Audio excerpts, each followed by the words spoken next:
Hello everyone, welcome to 3D Experience World 2022 and our topic today, connecting XCAD and business applications to the 3D Experience platform. My name is Rick Hahn, I'm the Innovia Portfolio Marketing Senior Manager. Myself, along with Ramesh Valaga, will cover our topics today. Ramesh Valaga is the worldwide Innovia industry process expert. He and I both have over 20 years with Dassault Systems.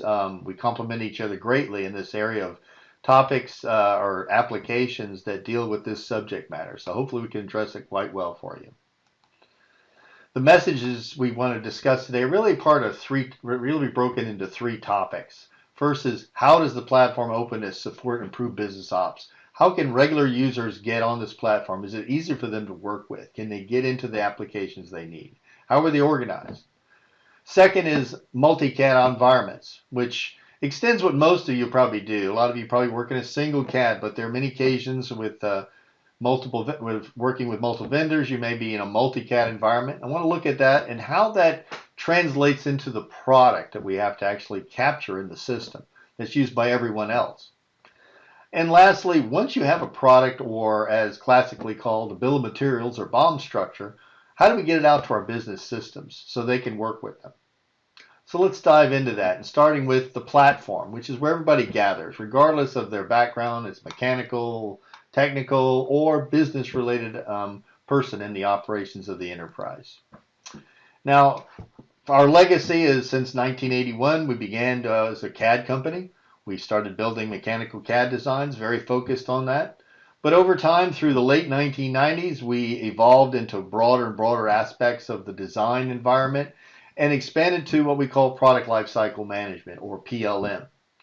Now, at that point, we had a nexus, and where do we want to go from there? And the strategy from there to today and beyond is to move to a platform environment for the entire enterprise, a business platform that supports all aspects of a company's operations. We do that through a growth in applications across all various roles of the enterprise. And I think there are north of 400 applications today that we utilize on our platform. We organize those into roles. We'll look at that in a moment. A customer, I think, sums this up quite well in his comments. He said that we chose the 3D Experience platform for this particular project because it was an all-encompassing product. We're able to drive our different activities here without having to deal with data translation and switching from one system to another. It's truly integrated, enterprise-wide system. And that's the overall message we're trying to deliver here today. Now, product lifecycle management on its own merits is a series of functional capabilities that most enterprises will probably have some components of that they use in the enterprise, depending on the breadth of their operations. And some of these should be quite familiar with you, I hope. And of course, we address these all along with a broader group of applications, shared by all the brands that run on the platform to address all enterprise needs. Just looking at product lifecycle management as an example, there's a sea of applications that we support, like Microsoft Office has its apps, to drive all the needs of the enterprise users depending on their activity. And among those, there's a basic set of apps, as a matter of fact, that every user will use that just gives them basic functionality on the platform so they can do the classic things you would need to just operate in the enterprise. It would be common to everybody. And these are basically two key roles that are behind these applications: the Collaborative Business Innovator, Collaborative Industry Innovator. They're basically a prerequisite for most other roles in the system as well. And they allow you to do things such as share dashboards, markup and compare information on the system, just experience the products that are stored in the system and look at them and visualize them and connect and discuss through communities and social systems on the network, and drive change. And let's look at that a little broader. Beyond those, I should say, there are the other applications that really drive the overall product definition. And these are organized into multiple roles that are above and beyond Collaborative Business Innovator and Collaborative Industry Innovator. And of course, as you can see at the bottom, they bring a number of other applications. These are just examples, applications that may appear. And these extend from everything from requirements management to our CAD integrations, part of our PLM collaboration services. We'll talk about in a moment. Now, the experience of these delivered on the platform is done in such a way that all the roles are grouped on one side of the experience platform, and they appear based on your login, because it's a user-defined system such that each role is assigned to a specific user. That role gives you certain subset of applications, and those are grouped together in its own panel. Now, a user can get to a particular application simply by selecting one of the particular roles, or they can just launch an application or drag it into a dashboard to build a dashboard directly from this panel to the far left. Now, once they can create tabs, as we see along the top there, to create a particular layout of applications just by simply dragging and dropping them from this panel here on the far left. Once we have a tab laid out of applications, we can create other tabs. You can see examples along the top here: planning, tasks, issues, engineers. And I find a lot of customers will organize these based on a particular kind of scenario or process they do. They'll lay out the applications they need just for that process in a particular tab. Now, even beyond that, you get this one dashboard. I can create multiple dashboards. So I could have a dashboard dedicated maybe to an entire project, and all the tabs are geared to that one project. And then I have a dashboard for each one, possibly. I may have a dashboard defined just for a particular kind of work I may be doing, and another dashboard for another classification of work that I do. There's no limit to the type of dashboard organization you can create here. And of course, this is necessary because we're addressing not just the engineering and technical staff, we're addressing every possible job across the enterprise and how that individual user wants to do his job in his daily role. Now, once you have a bunch of great dashboards, you can even organize and store and share them with other users. And we'll look at that more in detail in a moment. So let's look at that specifically, this dashboard, a live example here. It gives you an environment for broader user communities, not just the designers and engineers. As we saw earlier, you can start by creating your own personal work environment based on your needs and preferences. Simply bring all the apps you need together into an individual tab, or what I like to call a workspace on a dashboard that benefits the way you want to work. For example, what you may do may be part of a team, so you can organize an area of your dashboard just for that. Drag and drop in all the apps that you would use daily into one personalized workspace just to set up that environment. And just like your phone, you can have favorite apps you use, just drag them onto the dashboard or simply launch them directly. You can combine multiple apps on tabs. Everything is organized into one efficient individual workspace that meets your needs. Apps can also be easily found using a simple search if you have a lot of apps, and then quickly added to the dashboard as well.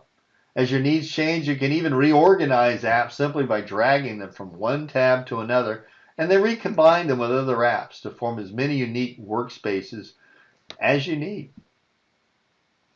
Above the dashboard there, you see a common search tool that allows you to access and filter your data and drag it in any app you want.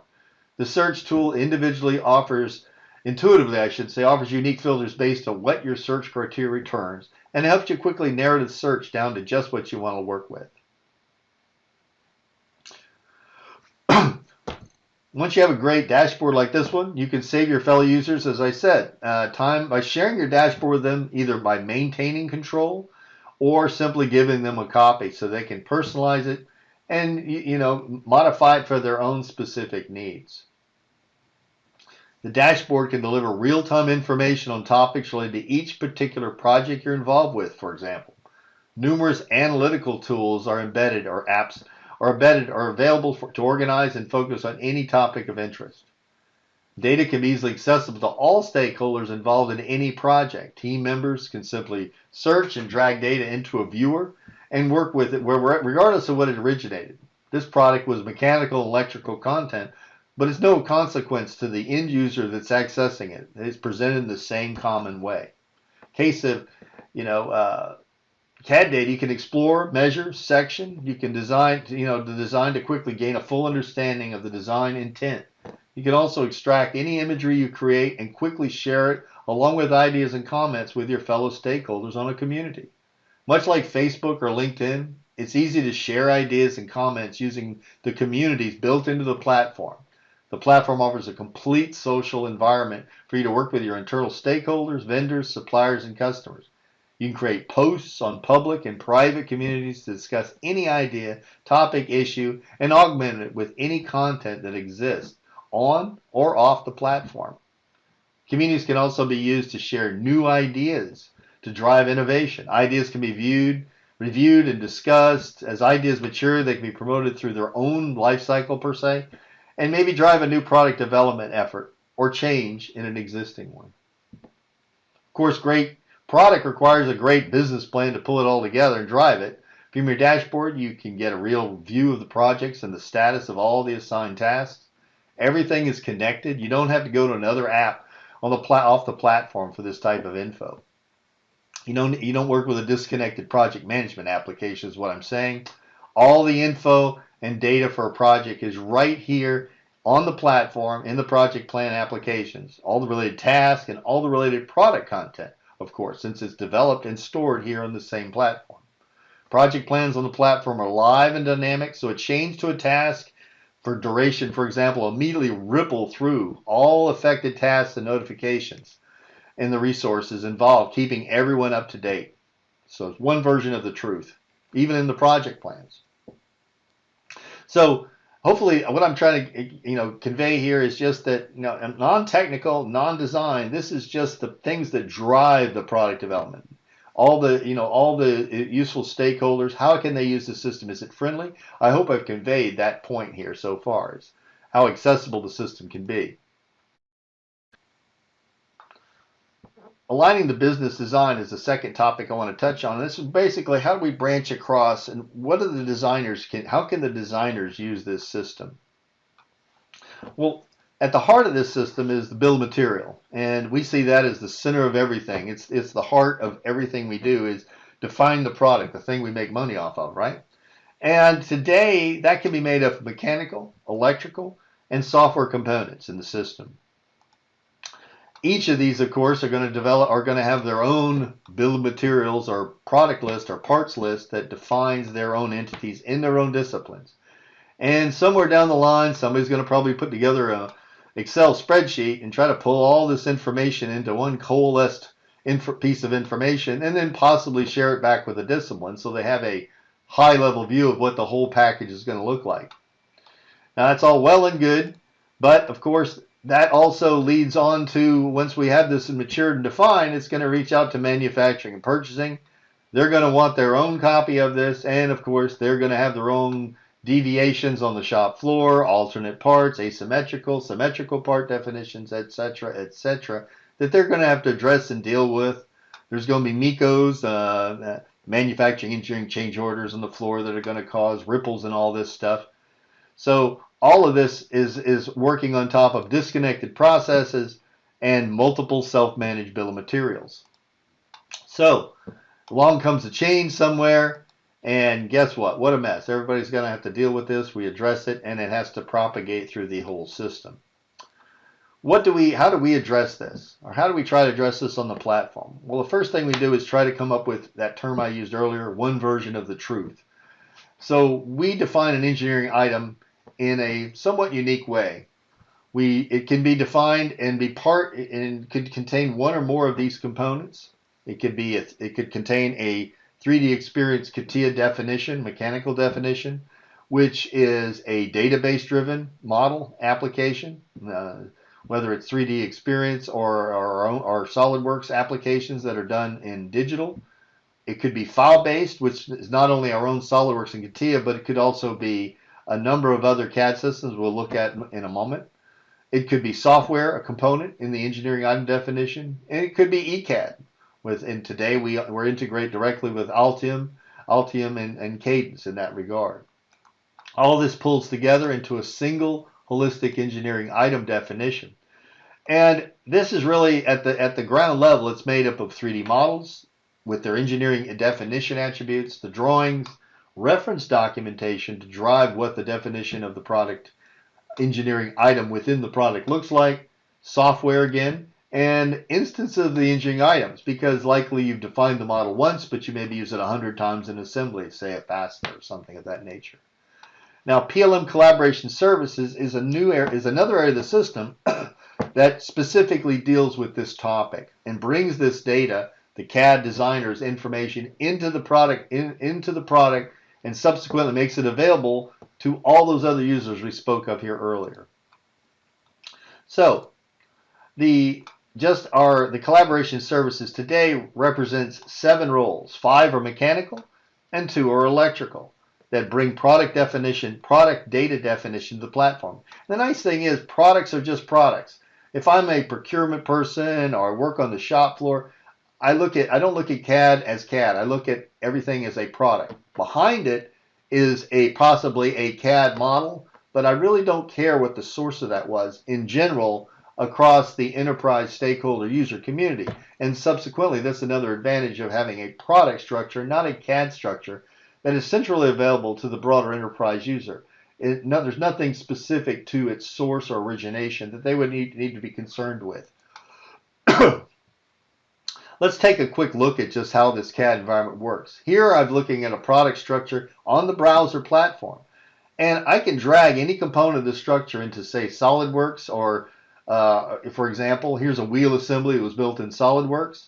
I have other components of it built in, for example, an upper assembly built in CATIA, for example. And this could be reversed for that matter. And if I look, for example, in this situation, I can see that there's a misalignment on one side of the bearings to the other. So the wheel isn't properly centered. It was probably assembled on the browser, but it wasn't locked together by any CAD system. Now, even though the wheel was created in SolidWorks, I'm dragging the whole assembly into CATIA, which our systems allow. And I can see that SolidWorks assembly within the CATIA environment, for example. And what I can do is take advantage of CATIA's ability to kinematically lock components or mate them together. So I'll just do a quick little bit of CAD magic here and add some relationships. The point here, though, is not the CADs themselves, but the fact that I can have CAD systems coalesce in a single environment, driven from a higher level from a stakeholder, even at the platform level, who could define the basic relationship. Say they put the wheel into this motorcycle, but they didn't position it. The designer still has the responsibility of correctly assembling, and as we see, mating components here in one or more CAD systems. And if I refresh that design, once I have that change made, and I go back in here and I can resection this, I can see the resulting effect here in the section. We zoom in a little bit here. We can see that now there's a symmetric relationship and the bearings are properly mated on either side of the wheel assembly. But that wasn't done within the browser. It's done within a CAD system where that kind of work would be done. So I have this fairly easy flowing relationship between a product structure definition and one or more CAD systems. As we can see here, I've got multiple CAD systems involved here. Looks like CATIA, I've got Altium, SolidWorks, even AutoCAD is involved in this structure. Now this product structure, just to reiterate the point, is, as I said, generic. It's accessible by all users. Now, how they look at the structure, there's filtering tools that allow to look at a structure or subsets of the structure based on a particular stakeholder's needs. But all the structure is there in one version of the truth. Hate to labor that, but that's the way we like to say it. One version of the truth. Now, once we have all that information, we still need to move it into other downstream applications. We are not an ERP company. We don't do a lot of, we're not MES, and there's many downstream applications that are beyond our focus. But you need to have a very smooth relationship and an ability to synchronize with those systems. So I'm going to have Ramesh take over now and show you how that's handled in our next section. Thank you, Rick. Hello, everyone. My name is Ramesh Vilaga, and I'm part of the Innovia brand in the Industry Process Success team. And I'm here to talk about connecting 3D Experience Platform to the rest of the enterprise. Rick has talked about using 3D Experience Platform to build your business processes and use them on a daily basis, and also use multiple CAD applications and building a holistic product structure of your products. What we want to talk about here is now that you have the product structure and the design complete, what next? Uh, we've built our product structure, and then from the design, we'd like to shift our focus to the rest of the enterprise, where you have all of these different applications that use this data that you created from the design, from MRPs to ERPs to CRM and production systems. So all of these applications will still need to get access to your product structure and make their respective plans in those applications. These applications can be on cloud or on premise, and the core one of the core enterprise application is ERP. Every one of those medium to large enterprises, even small enterprises, have to have an ERP, and the ERP system needs a product structure from PLM. So what the integration framework that I'm talking about would allow you to do is to connect these two enterprises, PLM, ERP, and other enterprise applications, and share data between them. We'll be talking about ERPs, but the same logic and process can be applied to all the other enterprise systems. So this is the product that we're talking about is Enterprise Integration Framework. It's actually a framework which is a collection of services. We had the 3DEXPerience platform on the cloud for a while, and we've introduced this framework in the last year. This framework consists of 4 different services. The first one is Credential Lifecycle Management Service that allows you to build or create user agents that connect to the platform on behalf of a given user, and allows different applications to connect to the platform and communicate and extract data. We have event publishing and message bus services, and these services allow you to designate certain events in the platform, like creation or promotion or a status change of a few objects. For example, an engineering item. If you want certain specific business process that needs to happen when a given engineering item is released, you can turn on that event and listen for messages on that event. So these two services allow you to have that functionality of listening for specific events in the platform.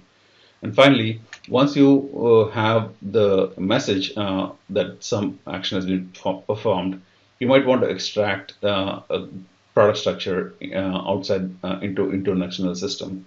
And Enterprise IP Exchange service that we have here allows you to extract the whole product, whole bill of materials or product structure into a standard STEP AP242 format.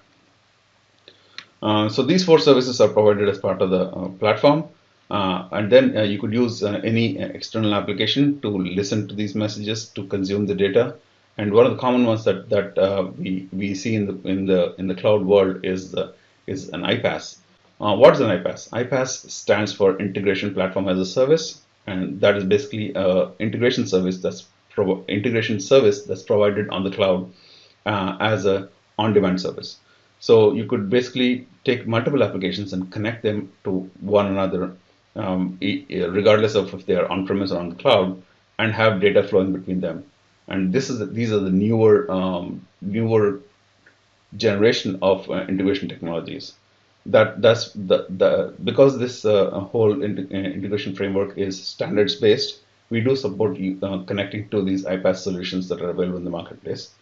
And for customers who want to use something of their own or build something of their own, they could use traditional technologies to have a custom service. These middleware applications can be then used to connect external applications on premise or on the cloud.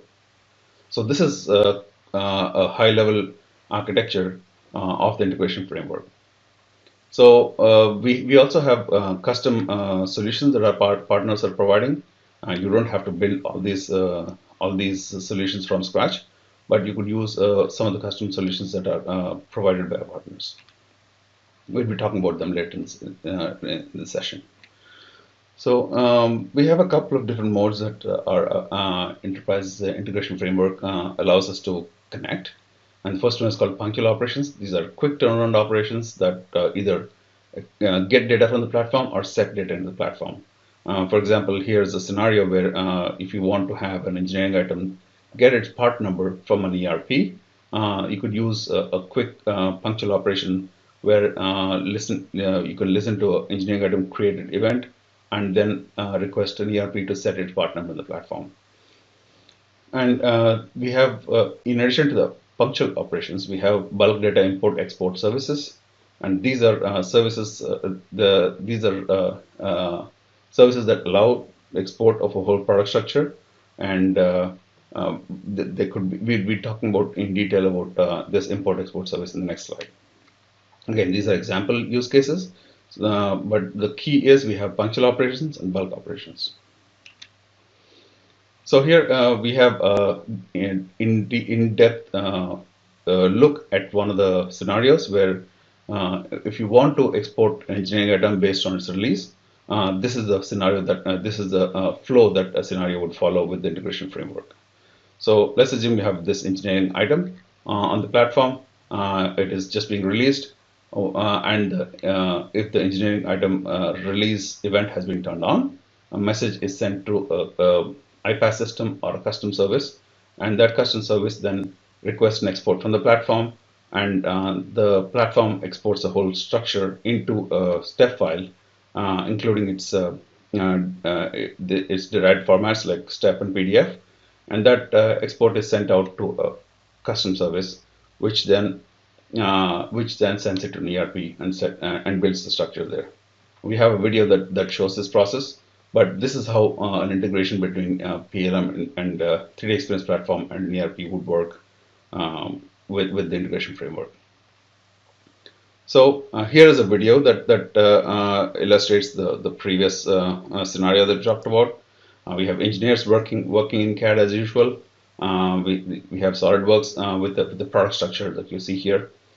And the engineer is building the product structure and designing it in SolidWorks, and he's saving all of that to the platform.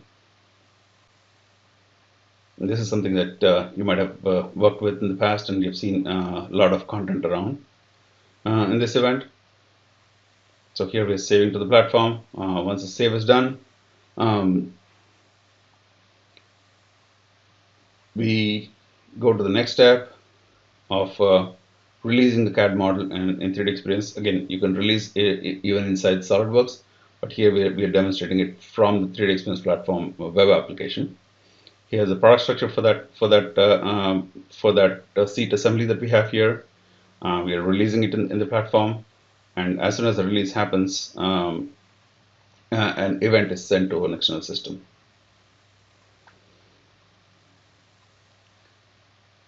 So this is actually a solution that is developed by one of our partners called Cidian. They have out-of-the-box integration with SAP. We'll have more details about it in the coming slides. So here, this enterprise item number was set from an ERP, and now we can go as the release completed. We are looking at we can look at the product structure that has been turned into bill of materials into SAP.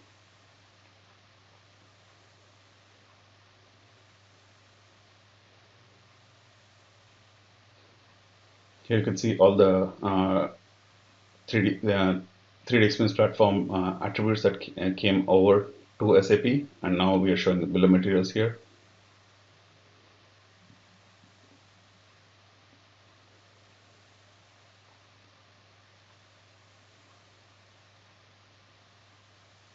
So SAP also extracts, the integration also extracts the derived formats like STEP and PDF from SolidWorks and 3D Experience Platform into SAP. Here's a 3D PDF from SAP. From 3D Experience Platform into SAP. So as you can see, it's a quick round trip scenario from 3D Experience Platform to SAP. and all of the operations are done behind the scenes without any user interaction beyond just the normal release and save processes.